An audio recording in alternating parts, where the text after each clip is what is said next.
Hello students, मैं doctor Veena Purohit, associate professor MS college Bikaner. हमने plant breeding या पादप प्रजनन के अंदर प्रोसीजर ऑफ प्लांट ब्रीडिंग पढ़ा, जिसके अंदर सबसे पहला मेथड था प्लांट इंट्रोडक्शन एंड एक्लेमेटाइजेशन। फिर उसके बाद सिलेक्शन, किस तरह से प्लांट को सिलेक्ट किया जाता है। उसमें 3 मेथड्स थे, मास सिलेक्शन, टोनल सिलेक्शन और प्योर लाइन सिलेक्शन। अब जो नेक्स्ट मेथड है वह है प्रोसेस में हाइब्रिडाइजेशन। प्लांट ब्रीडर को एक आइडिया होना चाहिए कि कौन सा प्लांट उसको पेरेंट्स की तरह यूज़ करना है, कि कौन सा मेल प्लांट लेना है, कौन सा फीमेल प्लांट लेना है। और ये सब्जेक्ट को हम कहते हैं क्रॉप बॉटनी। ब्रीडर को पता होना चाहिए कि प्लांट के फ्लावरिंग का टाइम क्या है, फ्लावर के डेवलपमेंट का स्टेजेस क्या है, एंथर कब बर्स्ट होते हैं जिसको हम कहते हैं एंथेसिस, स्टिग्मा कब रिसेप्टिव होता है और कब पोलन ग्रेन्स वाइबल होते हैं। यह और सारी चीज़ें, उसको स्टिग्मा के रिसेप्टिव होना, ये सब चीज़ें ब्रीडर को हाइब्रिडाइजेशन से पहले पता होना चाहिए। क्रॉप प्लांट्स जो रहती हैं वो जनरली एनुअल प्लांट्स रहते हैं, कि जनरली 1 साल में प्लांट अपनी लाइफ साइकिल कंप्लीट करता है। और ऐसे प्लांट्स में पोलन जो रहते हैं, ग्रेन्स, वो कुछ टाइम के लिए ही वाइबल रहते हैं। एंथेसिस के बाद जब पोलन एंथर बस्ट होता है और जब उसमें से परागगण या पोलन ग्रेन्स जो रिलीज़ होते हैं वह कुछ ही दिनों के लिए वाइबल होते हैं। इसलिए पोलन की वाइबिलिटी भी एक क्रिटिकल फैक्टर है। लेकिन एनुअल्स के अंदर स्टिग्मा जो रहता है वो कुछ ही टाइम के लिए रिसेप्टिव रहता है, कुछ घंटों के लिए, और किसी क्रॉप में तो 1 दिन के लिए। कुछ प्लांट्स के अंदर स्टिग्मा जो है सम डे के कुछ पर्टिकुलर टाइम होता है, उसी में रिसेप्टिव होता है और वो पोलन ग्रेन्स को रिसीव करता है। जैसे कि राइस के अंदर जो है स्टिग्मा जो रहता है वह मॉर्निंग में सुबह 8 बजे के करीब रिसेप्टिव होता है। रिसेप्टिविटी ऑफ स्टिग्मा भी जो है एक वाइटल फैक्टर है। अगर इसी टाइम पर जो है पॉलिनेशन नहीं हुआ तो फर्टिलाइजेशन भी नहीं होगा। अगर पॉलिनेशन इमैच्योर पोलन ग्रेन्स या पोलन्स के साथ होता है जिन्होंने अपनी वाइबिलिटी को या क्षमता को लूज़ कर दिया है, तो फर्टिलाइजेशन या निषेचन नहीं होगा। इसलिए प्लांट ब्रीडर को सारे प्रिकॉशंस लेना चाहिए ताकि अनवांटेड पॉलिनेशन नहीं हो। उसको ये सब उस पर डिपेंड करता है कि क्रॉप का नेचर क्या है, कि ये सेल्फ पॉलिनेटेड है या क्रॉप पॉलिनेटेड है, और कितना % इसमें क्रॉस पॉलिनेशन है। इसलिए कोई भी अनवांटेड पॉलिनेशन को अवॉइड करने के लिए हम उसको पोलन ग्रेन्स को या एंथर को बैक से कवर कर देते हैं, उसको खुलने से पहले या एंथेसिस होने से पहले। और आइसोलेशन के कारण जो है नेचुरल क्रॉस पॉलिनेशन हम करा सकते हैं। तो स्टिग्मा जैसे ही रिसेप्टिव होता है, पोलन ग्रेन्स जैसे ही वाइबल होते हैं, उसी टाइम जो है एंथेसिस होने के बाद पोलन ग्रेन्स स्टिग्मा पर पहुंचता है, एक पोलन ट्यूब बनाता है और फर्टिलाइजेशन का प्रोसेस शुरू होता है। तो प्लांट ब्रीडर को इन सब चीज़ों का नॉलेज होना चाहिए कि अनवांटेड पॉलिनेशन ना हो। उसकी जो इच्छा है कि वह डिज़ायरेबल क्रॉप को प्रोड्यूस करे, तो उसके लिए उसे इन सब चीज़ों का ज्ञान होना चाहिए। प्लांट ब्रीडर जो है सबसे पहले 2 वैरायटीज़ को सिलेक्ट करता है, जिसको वो पेरेंट के रूप में सिलेक्ट करता है। और कौन सी वैरायटी मेल होगी और कौन सी वैरायटी फीमेल पेरेंट होगी वह भी एक ब्रीडर चूज़ करता है। दोनों पेरेंट्स जो हैं वह एडजेसेंट प्लॉट्स में जो है ग्रो किए जाते हैं। को यह भी नॉलेज होना चाहिए कि क्रॉप कब कल्टीवेट की जाती है, कोई भी क्रॉप का ग्रोइंग सीज़न क्या है, सीड्स को सो या करने का टाइम क्या है, लैंड कब सुटेबल होएगी प्लॉइंग, मैन्योर और वाटरिंग के लिए, कब एंथर्स जो हैं वो राइप होंगे, कब जो है स्टिग्मा जो है रिसेप्टिव होगा। इसलिए यह ज़रूरी है कि जब सीड्स को सो किया जाए तो दोनों पेरेंट्स को कुछ स्पेस पे ग्रो किया जाए। जहाँ पे फ्लावर्स बहुत ज़्यादा स्मॉल होते हैं और काफ़ी सारे क्राउडेड होते हैं इन्फ्लोरेसेंस के रूप में, इसलिए यह ज़रूरी हो जाता है कि कुछ फ्लावर्स को जल्दी रिमूव कर लिया जाए ताकि ब्रीडिंग का कार्य जल्दी से हो सके। इस तरह का जो कार्य है वह सीरियल्स जैसे राइस और वीट में किया जाता है, जहाँ पे इन्फ्लोरेसेंस के अंदर 12 फ्लावर्स लेफ्ट रहते हैं और रेस्ट को हम क्लिप ऑफ कर देते हैं। Definition of hybridization. जब दो जेनेटिकली डिफरेंट पेरेंट्स को इंडिविजुअली क्रॉस किया जाता है तो उनके क्रॉस करने से जो मिलता है उसे हम कहते हैं हाइब्रिड, या नेचुरल या artificial process that results in the formation of hybrid is known as hybridization. Natural या आर्टिफिशियल प्रोसेस जिससे हाइब्रिड बनते हैं, और हाइब्रिड कब बनते हैं? जब दो जेनेटिकली डिफरेंट पेरेंट्स को जब हम क्रॉस करते हैं तो उनसे जो बनता है वह कहता है हाइब्रिड, और ऐसे हाइब्रिड बनने के प्रोसेस को हम कहते हैं हाइब्रिडाइजेशन।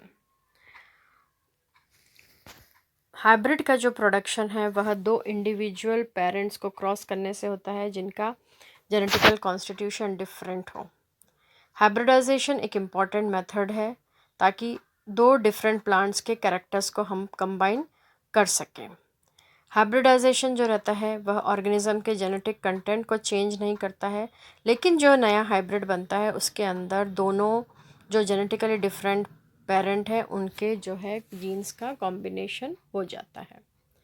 पहला नेचुरल हाइब्रिडाइजेशन जो है वह कॉटन माथर ने किया था कॉर्न में, और the first artificial interspecific plant hybrid was produced by Thomas Fairchild in 1717, और इसको हम कहते थे फेयरचाइल्ड म्यूल। हाइब्रिडाइजेशन जो था first of all practically utilize किया था क्रॉप मूवमेंट में by German botanist Joseph Koelreuter. Mendel onward the hybridization had become the key method of crop improvement। Mendel के बाद यह जो हाइब्रिडाइजेशन जो मेथड था वह क्रॉप के इम्प्रूवमेंट के एक इम्पॉर्टेंट मेथड था, और यह आज सबसे इम्पॉर्टेंट मेथड है क्रॉप को इम्प्रूव करने के लिए। और जो वास्ट मेजॉरिटी ऑफ क्रॉप की जो वैरायटी आज हम देख रहे हैं वह भी हाइब्रिडाइजेशन के कारण ही हमें मिली है। Objectives of hybridization: to artificially create a variable population for the selection of time with desired combination of characters।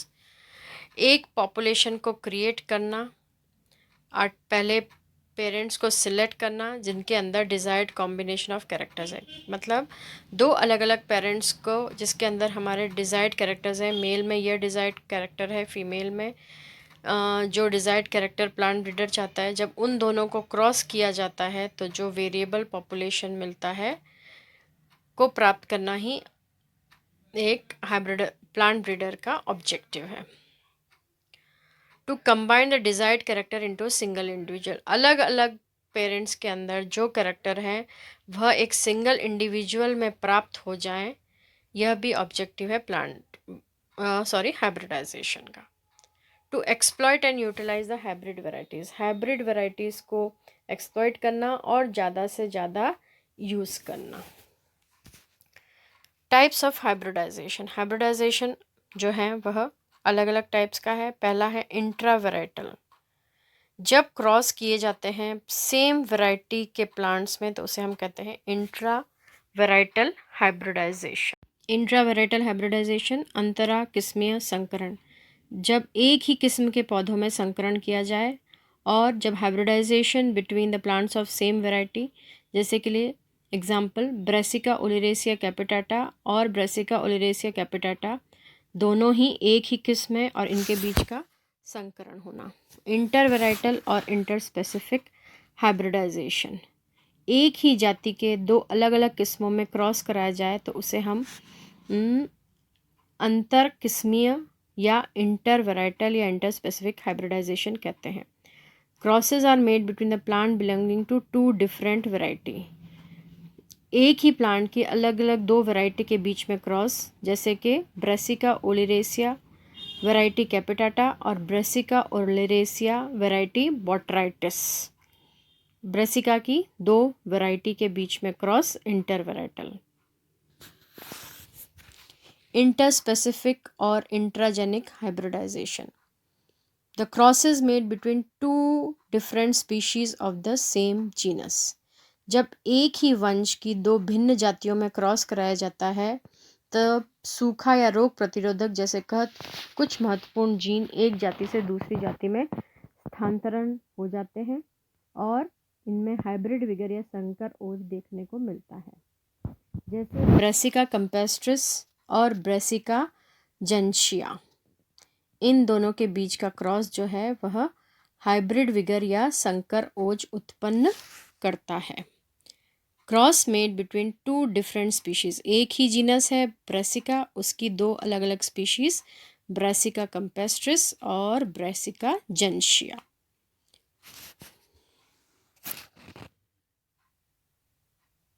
Introgressive hybridization, transfer of some genes from one species into the genome of another species is known as introgressive hybridization. जब एक species से दूसरी species में gene का transfer होता है तो उसे हम कहते हैं इंट्रोग्रेसिव hybridisation. The cross between different species of the same genus or different genera of the same family are also known as distant hybridization और wide crossing, और ऐसे क्रॉस को हम कहते हैं डिस्टेंट क्रॉस।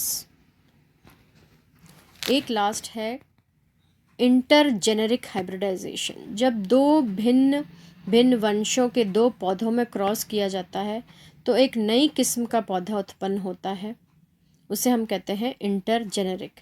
एग्जाम्पल के लिए, जब रेफिनस और ब्रेसिका से रेफिन और ब्रासिका मिलता है, रेफिनस एक अलग जेनेरा है, ब्रेसिका एक अलग जेनेरा है, और जब इन दो जेनेरा को क्रॉस किया जाता है तो उनसे जो नई जाति मिलती है उससे उस प्रोसेस को हम कहते हैं इंटरजेनेरिक, अंतरावंशीय संकरण। यानी कि रेफिनस और ब्रासिका को क्रॉस किया तो मिला रेफिनो ब्रासिका, और ट्रिटिकम और सीकेल को जब क्रॉस किया तो उससे मिला ट्रिटिकेल्स। यह जो संकरण है यह अनूठी एवं दुर्लभ प्रक्रिया है। प्रोसीजर ऑफ हाइब्रिडाइजेशन, संकरण की प्रक्रिया। इसके जो है सबसे पहला है सिलेक्शन ऑफ पेरेंट्स, जनकों का चुनाव। दूसरा है सेल्फिंग ऑफ पेरेंट्स और आर्टिफिशियल सेल्फ पॉलिनेशन। तीसरा है इमैस्कुलेशन। नेक्स्ट है बैगिंग, फिर tagging, crossing, harvesting and storing the F1 seeds, raising the F1 generation. सबसे पहला मेथड है selection of parents. Selection of parents depend करता है कि प्लांट ब्रीडर का क्या एम और क्या ऑब्जेक्टिव है। पेरेंट प्लांट्स जो हैं हमेशा लोकल एरिया से सिलेक्ट करने चाहिए, और वह जो भी एनवायरमेंटल कंडीशन है उसको वो अडेप्ट कर लेना चाहिए या उस कंडीशंस को सूट करना चाहिए। सेल्फिंग ऑफ पेरेंट्स और artificial self pollination, parent plants के बीच में सेल्फ फर्टिलाइजेशन किया जाता है, जिसके कारण चाहते हैं कि प्लांट ब्रीडर होमोजाइगोसिटी मेंटेन रहे, प्योर लाइन प्राप्त होते रहे और अनडिज़ायरेबल कैरेक्टर्स जो हैं वो एलिमिनेट हो जाएं। सबसे पहला मेथड जो है वह है emasculation. Third step in hybridization, inbreds are grown under normal conditions and are emasculated. दो प्लांट लेना है, मेल और फीमेल पेरेंट। मेल पेरेंट के अंदर से क्या है कि इमैस्कुलेशन की तकनीक या विपुंसन को तकनीक अपनानी चाहिए। यह जो है मादा जनक में किया जाता है। Emasculation is the removal of stamens from the female parent before they burst and shed their pollens. Female flower के अंदर में से जो है स्टेमन्स को रिमूव कर देना चाहिए एंथसिस होने से पहले। It can be defined as the removal of stamens or anthers or killing of pollen grains of flower without affecting in any way the female reproductive organ. Female reproductive organ जो कि gynoecium, उसको affect किए बिना ही anthers को remove कर देना या pollen grain को रिमूव कर देना। Emasculation is not required in unisexual. Unisexual plant में इमैस्कुलेशन की आवश्यकता नहीं होती, यह केवल बायसेक्सुअल या सेल्फ पॉलिनेटेड प्लांट में इसकी ज़रूरत होती है। अब इमैस्कुलेशन या मादा जनक में से किस तरह से पराग कोशों को हटाया जाए उसके अलग अलग तरीके हैं। सबसे पहले हैंड इमेस्कुलेशन और फोर्सेप और सीजर मेथड। जिन प्लांट्स के अंदर फ्लावर्स बड़े बड़े होते हैं उसमें यह मेथड यूज़ किया जाता है। इस मेथड के अंदर फ्लावर का जो कोरोला है उसको ओपन किया जाता है और उसमें से फोर्सेप की मदद से एंथस को रिमूव किया जाता है। Precautions, flower should be selected eight proper stage. Flower पूर्ण रूपेण मैच्योर हो गया है तब इसको सिलेक्ट करना चाहिए। स्टिग्मा रिसेप्टिव होना चाहिए। एंथस जो है वह बर्स्ट नहीं होना चाहिए। जितने भी एंथर्स हैं वह रिमूव कर देना चाहिए बिना तोड़े फोड़े। Stigma and ovary of the flower should not be damage. Flower की स्टिग्मा और ओवरी को डैमेज नहीं पहुंचना चाहिए।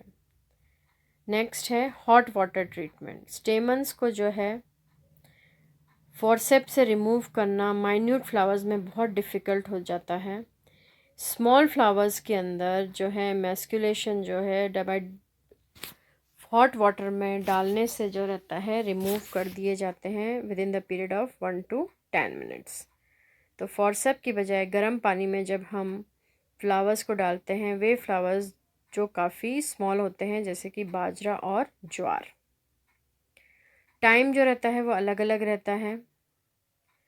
यह मेथड के अंदर डिपेंड करता है कि गाइनोशियम जो है वो कितना हॉट टेम्परेचर जो है वो सहन कर सकता है और किस टेम्परेचर पे एंथस को किल किया जा सकता है।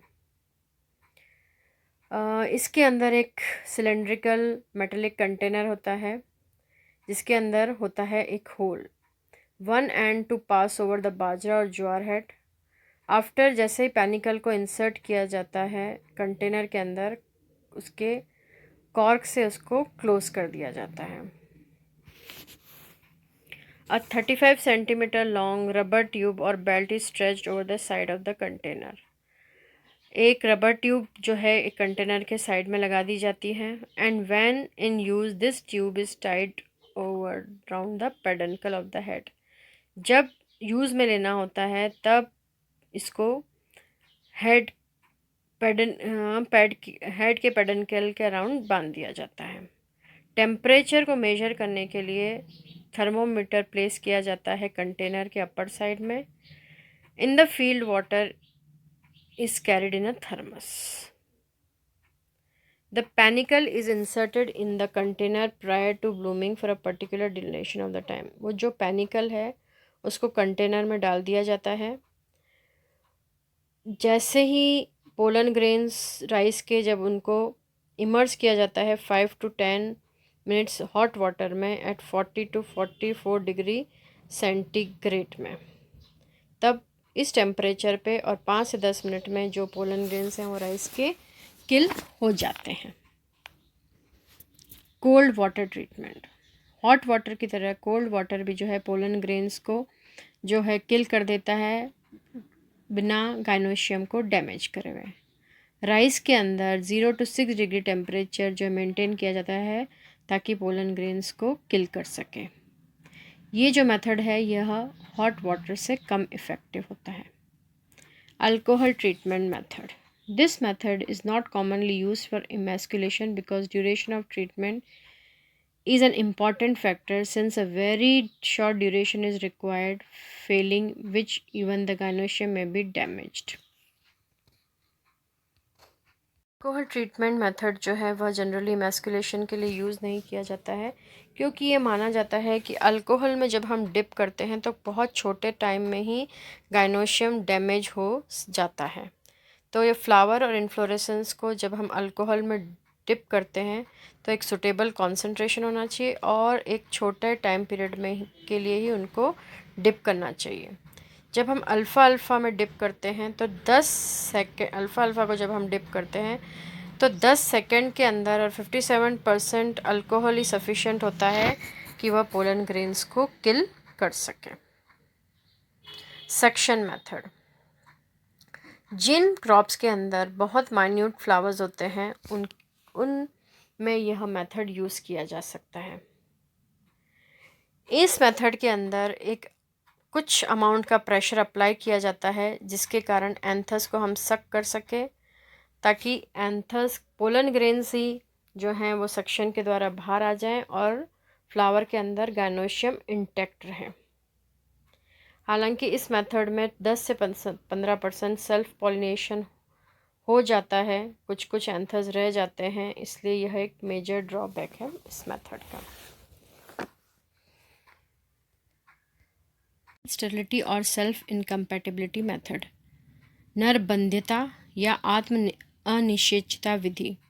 इमैस्कुलेशन जो है उसको रोका जा सकता है by using male sterile plants. कुछ सेल्फ पॉलिनेटेड क्रॉप्स जैसे ज्वार, बाजरा आदि में जो है वह मेल स्टेरिलिटी होती है या नरबंध्यता होती है और इनमें विपुंसन या इमैस्कुलेशन की आवश्यकता नहीं होती, क्योंकि ये सब जो हैं वाइबल पोलन्स प्रोड्यूस नहीं करते हैं और एंथर्स स्टेराइल होते हैं। केमिकल गैमेटोसाइड्स। कुछ केमिकल्स जो हैं वह मेल स्टेरिलिटी के लिए भी कार्य करते हैं। जब फ्लावर्स को स्प्रे किया जाता है 2,4-D, naphthalene acetic acid, maleic hydrazide, tribenzoic etcetera और FW450 इन कॉटन में be use for bringing about emasculation. तो कुछ केमिकल्स जो हैं वह फ्लावर को या एंथर को स्टेराइल करने में भी सक्षम होते हैं, जिसके कारण इमैस्कुलेशन हो सकता है। Next step is bagging. 4th step है और यह इमैस्कुलेशन के साथ ही कंप्लीट होती है। इमैस्कुलेटेड फ्लावर और इन्फ्लोरेसेंस जो भी है एंथर्स रिमूव होने के बाद उनके ऊपर बैगिंग कर दी जाती है, ताकि कोई भी बाहरी पोलन ग्रेन जो है वह पॉलिनेशन ना करा सके। तो बैग जो रहते हैं वह बने होते हैं पेपर के, बटर पेपर के, फाइन क्लॉथ के। बटर पेपर और वेजिटेबल पार्चमेंट पेपर जो हैं सबसे ज़्यादा यूज़ किए जाते हैं। बैग्स जो हैं वह इन्फ्लोरेसेंस की बेस पर या फ्लावर के स्टॉक पर बांध दिए जाते हैं with the help of thread, wire और पिंस। बैगिंग करने से कारण बैगिंग जो है इमैस्कुलेशन के साथ साथ की जाती है and before the stigma receptivity and dehiscence of anthers in unisexual plants. Male और फीमेल फ्लावर्स दोनों को अलग अलग बैग्स में से ढका जाता है to prevent contamination in male flowers and cross pollination in female flowers. Emasculation करने के बाद या एंथर्स को रिमूव करने के बाद मेल और फीमेल फ्लावर्स के ऊपर जो है वहाँ पे एक बैग को टाई कर दिया जाता है, ताकि वहाँ पे कंटेमिनेशन ना हो, कोई पोलन ग्रेन ना आए और क्रॉस पॉलिनेशन भी ना हो सके। टैगिंग। बैगिंग करने के बाद जो इमैस्कुलेटेड फ्लावर्स है उसको टैग किया जाता है। सर्कुलर टैग लगाया जाता है 3 सेंटीमीटर या 3x2 सेंटीमीटर का। टैग जो लगाया जाता है वह फ्लावर के बेस पे लगाया जाता है और या इन्फ्लोरेसेंस पे लगाया जाता है थ्रेड की मदद से। जो टैग के ऊपर जो इन्फॉर्मेशन है वह इस तरह से होना चाहिए कि फील्ड के अंदर कब इनको रिकॉर्ड किया गया, कब किसको मेल पेरेंट माना गया, किसको फीमेल पेरेंट माना गया, कब इसकी इमैस्कुलेशन हुआ, उसकी डेट, उसकी दोनों मेल और फीमेल पेरेंट को कब क्रॉस कराना है। Name of the female parent is written first. पहले फीमेल पेरेंट का नाम लिखा जाता है, followed by a cross sign then a male parent. जैसे C और D, C is the female parent and D is the male parent. 6th step जो है उसको हम कहते हैं artificial cross pollination between the genetically unlike parents. 2 parents हैं C और D और उन दोनों के बीच में जो है आर्टिफिशियल जो क्रॉस पॉलिनेशन होना है, इसी मेथड को हम कहते हैं crossing. Mature, fertile and viable pollen from the male parent are placed. Next step जो होती है कि जो फर्टाइल वायबल पोलन ग्रेन्स हैं मेल पेरेंट के अंदर से रिसेप्टिव स्टिग्मा जो इमैस्कुलेटेड फ्लावर है उसके ऊपर रखना है और फर्टिलाइजेशन को कराना है। पोलन ग्रेन्स हमेशा पेट्री डिश में कलेक्ट किए जाते हैं या पेपर बैग्स में और उनको रिसेप्टिव स्टिग्मा पे रखा जाता है with the help of hairbrush, piece of paper, toothpick और forceps। कुछ क्रॉप्स जैसे कि ज्वार बाजरा में दोनों पेरेंट्स के इन्फ्लोरेसेंस को एक ही बैग में रखा जाता है। Crossed heads or pods of desirable plants are harvested after complete drying. They are threshed. Seeds are stored properly with original track. Crossing होने के बाद जो है उनके हेड या पॉड जो है उनको हम हार्वेस्ट करते हैं और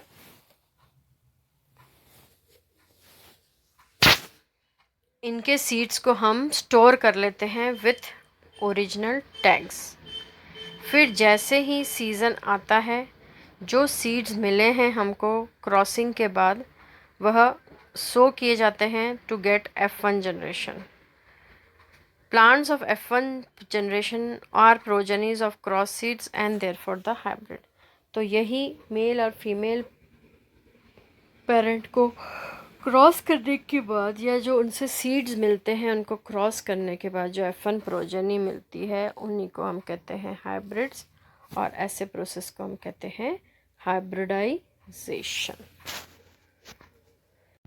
तो यह था हमारा संकरण की प्रक्रिया या प्रोसेस ऑफ हाइब्रिडाइजेशन, जिसके अंदर सबसे पहला होता है जनकों का चुनाव या सिलेक्शन ऑफ पेरेंट्स। सेकंड है इमेस्क्यूलेशन। थर्ड होता है बैगिंग, टैगिंग और लेबलिंग। उसके बाद collection and storage of pollen grains, परागकणों का संग्रहण व संचयन, क्रॉसिंग या परागण, क्रॉसिंग और पॉलिनेशन।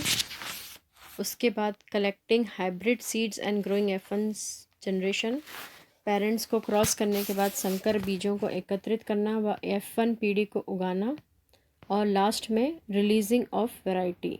अंतिम चरण में किस्म का चयन, परीक्षण, नामांकन व मुक्त करना। इस प्रकार पादप किस्म का किसानों के लिए लोकार्पण कर दिया जाता है, यानी कि प्लांट वैरायटी को जो डिज़ायरेबल है उसको रिलीज़ कर दिया जाता है।